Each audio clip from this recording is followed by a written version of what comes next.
कहानी की शुरुआत होती है ईरानियन बॉर्डर को दिखाते हुए, जहाँ एक लेडी जिसका नाम लॉरा है, उसकी किडनैपिंग कर उसे बेस में लाया जाता है क्योंकि उसने बॉर्डर के पास फोटोज खींचने की गुस्ताखी की थी। लॉरा इन्हें यकीन दिलाती है कि वो कोई रिपोर्टर नहीं बल्कि टूरिस्ट है, लेकिन फिर भी उसको गन पॉइंट पर ले लिया जाता है। और यहाँ से सीन शिफ्ट होता है कैलिफोर्निया की डिफेंस यूनिट पर, जहाँ अमेरिकी कर्नल टिम गवर्नमेंट की बिना परमिशन के एक सर्जिकल स्ट्राइक को अंजाम दे रहा था ताकि आतंकवादियों के बीच फंसे अपने साइंटिस्ट को आजाद करा सके। टिम चाहता था कि वो अमेरिकन आर्मी में इंसानों से ज्यादा रोबोट्स की भर्ती कर देश की पावर बढ़ाए, और अगर भविष्य में कोई वॉर हो तो उसमें जीत अमेरिका की ही हो। इतने में वहाँ सेक्रेटरी ऑफ डिफेंस आ जाती है, जो बिना परमिशन के स्ट्राइक करवाने पर बेहद गुस्सा होती है, और उसके जाते ही टिम अपने मिशन को मॉनिटर पर लाइव दिखाता है ताकि सभी लोग रोबोट की ताकत देख सके। यहाँ खुलासा होता है कि मूवी के स्टार्ट में जिस लेडी को किडनैप किया गया था वो अमीलिया नाम की एक रोबोट है। अमीलिया टिम के ऑर्डर पर सभी दुश्मनों को एक एक कर मौत की नींद सुला देती है और आखिर में साइंटिस्ट को भी मार देती है। ये देख टिम और उसकी पूरी टीम हैरान रह जाती है। अमीलिया को आउट ऑफ कंट्रोल होता देख टेक टीम उसे शट डाउन करने की कोशिश करती है, पर इनकी हर कोशिश नाकाम हो जाती है। अमीलिया जल्दी से न्यूरोटॉक्सिन नाम की वैक्सीन चुराकर यहाँ से भागने लगती है और जाते वक्त अपने सारे डिजिटल फुटप्रिंट भी मिटा देती है ताकि उसे कोई ढूंढ न सके। इसके बाद हम केडी को एक काउंसलर के साथ देखते हैं जो 2 साल पहले मैगन रोबोट वाले इंसिडेंट को बता रही थी। मैगन 1 मूवी में केडी की आंट जेमा ने मैगन नाम का एक रोबोट बनाया था जो केडी की रखवाली कर सके, लेकिन धीरे धीरे मैगन रोबोट सेल्फ अवेयर होकर अपने आप सारे काम करने लगी और कई लोगों की मौत का कारण भी बनी।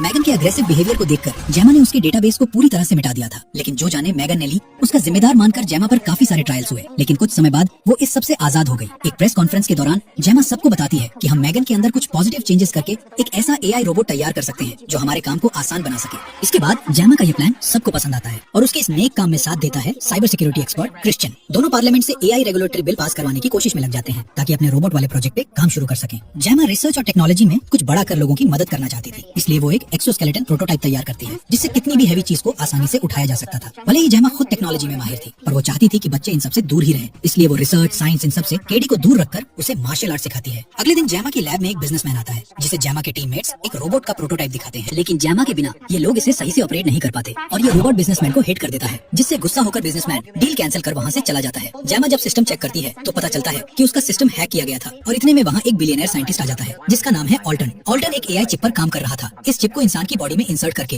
ह्यूमन फंक्शंस को बहुत ही स्मूथ और परफेक्ट बनाया जा सकता था, लेकिन इस इनोवेशन को कंप्लीट करने में कई मासूम जाने जा चुकी थी, इसलिए जेमा इस प्रोजेक्ट को डेंजरस मानकर उसके साथ काम करने से मना कर देती है। ऑल्टन पैरों से डिसेबल्ड था, लेकिन अचानक वो खड़ा हो जाता है और जेमा से कहता है कि ये एआई चिप का ही वरदान है कि मैं तुम्हारे सामने खड़ा हूँ, पर फिर भी जेमा इसका ऑफर एक्सेप्ट नहीं करती। इसके बाद सीन शिफ्ट होता है एक शख्स पर जो होटल में चेक इन कर अपने रूम में कई सारे सूटकेसेस लाकर रखता है और हम देख पाते हैं कि एक सूटकेस में अमीलिया छुपी हुई है। अमीलिया जल्दी से बैग से बाहर निकलती है और बिना किसी रहम के इस शख्स पर हमला कर उसे मौत की नींद सुला देती है और वहाँ से भाग निकलती है। दूसरी तरफ हम जेमा को देखते हैं जिसे न्यूज से पता चलता है कि सरकार ने एआई रेगुलेटरी बिल के अंदर कुछ चेंजेस कर दिए हैं जो जेमा के प्रोजेक्ट के खिलाफ हैं, इसलिए क्रिश्चियन और जेमा थोड़े परेशान होते हैं। इधर केडी अपने रूम में जाकर एक फोटो उठाती है जो असल में एक टेक डिवाइस थी जिसमें एक कोड ट्रांसमिशन होना स्टार्ट हो जाता है। इतने में वहाँ जेमा आ जाती है और जब वो डिवाइस को देखती है तो उसे सिर्फ फोटो ही नजर आता है। रात में जब जेमा सो रही होती है तो उसे एक अलर्ट मैसेज मिलता है जिसमें उसे बताया जाता है कि आपको खतरा है। वीडियो का पार्ट 2 देखने के लिए चैनल को सब्सक्राइब करें।